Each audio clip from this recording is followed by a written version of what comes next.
तेजस्वी यादव के राज्यसभा जाने की चर्चाओं के बीच आरजेडी ने संसदीय बोर्ड की बैठक बुलाई है और ये बैठक ऐसे वक्त में बुलाई गई जब पार्टी और गठबंधन के अंदर राज्यसभा के उम्मीदवारों को लेकर चर्चा खूब हो रहा है।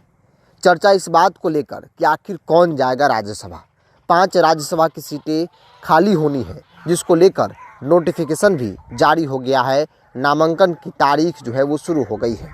आरजेडी की ओर से कभी तेजस्वी यादव के नाम की चर्चा होती है तो कभी यह कहा जाता है कि किसी अल्पसंख्यक को आरजेडी जो है वो राज्यसभा इस बार उम्मीदवार बना सकती है।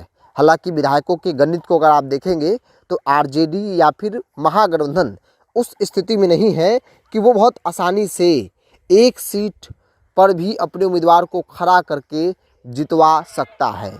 चूँकि विधायकों की संख्या 41 चाहिए और पूरा महागठबंधन एकजुट भी हो जाए, ओवैसी की पार्टी का समर्थन भी मिल जाए, बीएसपी का समर्थन भी मिल जाए, फिर भी एक वोट जो है वो कमता नज़र आ रहा है। कैसे मैनेज होगा?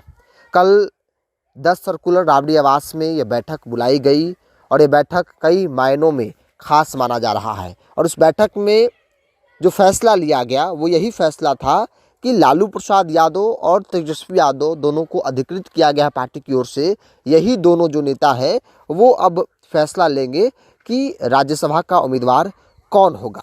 क्योंकि तेजस्वी यादव के नाम की चर्चा तो हो रही है, लेकिन तेजस्वी के लिए बड़ा रिस्क है, बड़ी चुनौती है। कैसे आखिर विधायक मैनेज करेंगे ऐसे वक्त में जब महागठबंधन पूरी तरीके से बिखर चुका है।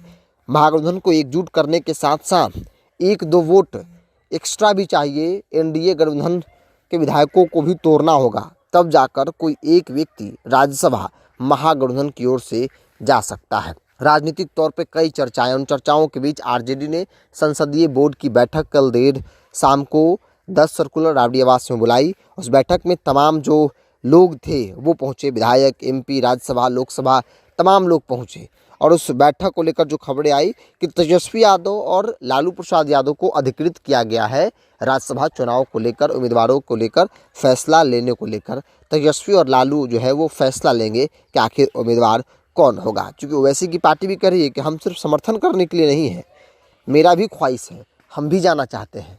तो एक पेच जो है वो ओवैसी की पार्टी ने फंसा दिया है। चूँकि विधायकों की संख्या भी उनके पास है और बिना उनके समर्थन के कुछ होने वाला नहीं है। हालांकि एक नाम ओसामा की मां शहाबुद्दीन की पत्नी हिना साहब को लेकर भी हो रही है कि हिना साहब को भी भेजा जा सकता है, लेकिन ओसामा ऑलरेडी विधायक है और ऐसे में उनकी मां को राज्यसभा आरजेडी भेज दे, वैसा राजनीतिक तौर पर, राजनीतिक चश्मे से देखने वाले लोग इस बात को मानने से इनकार कर रहे हैं कि कभी लालू यादव या तेजस्वी यादव नहीं चाहेंगे कि अल्पसंख्यक का कोई मजबूत चेहरा हो। अगर कोई मजबूत चेहरा एस्टेब्लिश हो जाएगा तो जाहिर तौर पर कभी ना कभी, किसी न किसी दिन मुझे डेंट कर सकता है और मेरे लिए एक बड़ी चुनौती बन सकता है। अब देखना होगा राज्यसभा चुनाव को लेकर आखिर महागठबंधन आरजेडी क्या कुछ फैसला लेती है। एक सीट पर दावा तो है, लेकिन उन दावों के लिए विधायकों का गणित चाहिए, नंबर ऑफ विधायक चाहिए, जो महागठबंधन के पक्ष में दिखता नजर नहीं आ रहा है।